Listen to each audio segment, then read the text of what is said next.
శాలివాహన శకం. ఈ శాలివాహన శకాన్ని స్టార్ట్ చేసింది గౌతమిపుత్ర శాతకర్ణి గారు. ఇది శకారంభం.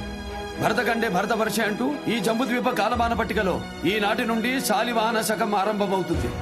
ప్రతి ఏటా ఇదే రోజు యుగానికి ఆదిగా ఉగాది పర్వదినం అవుతుంది.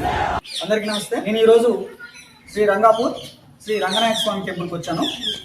ఈరోజు డేట్ వచ్చేసి 31వ తారీఖు జనవరి 2026. కానీ ఇక్కడ ఉన్నటువంటి ఈ శిలాశాసనం ప్రకారము నేను ఈరోజు 1947లో ఉన్నాను.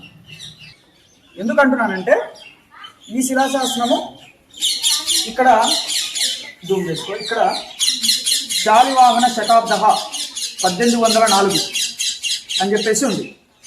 అంటే ఈ గోపుర నిర్మాణం నిజానికి జరిగింది 1882వ సంవత్సరంలో.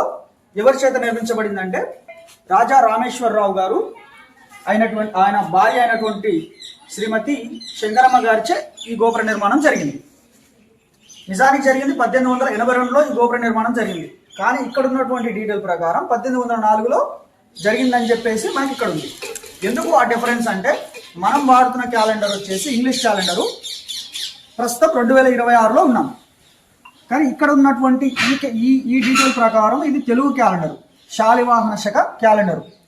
ఈ శాలివాహన శక క్యాలెండర్కి మన ఇంగ్లీష్ క్యాలెండర్కి 78 సంవత్సరాల డిఫరెన్స్ ఉంటుంది. అందువలన మనము ఇక్కడ ఉన్నటువంటి ఈ శాసనం ప్రకారము 78 సంవత్సరాలు వెనకాల ఉన్నాం. క్రీస్తు శకం 78వ సంవత్సరంలో ఆయన యుగ ఆది అని చెప్పేసి యుగాది రోజున ఈ శాలివాహన శకాన్ని స్టార్ట్ చేశారు. దీనివలన మనము 78 ఇయర్స్ మనం ఎప్పుడు కూడా వెనకాల ఉంటాం. మన క్యాలెండర్కి, మన తెలుగు క్యాలెండర్కి, ఇంగ్లీష్ క్యాలెండర్కి ఉన్న డిఫరెన్స్ 78 ఇయర్స్.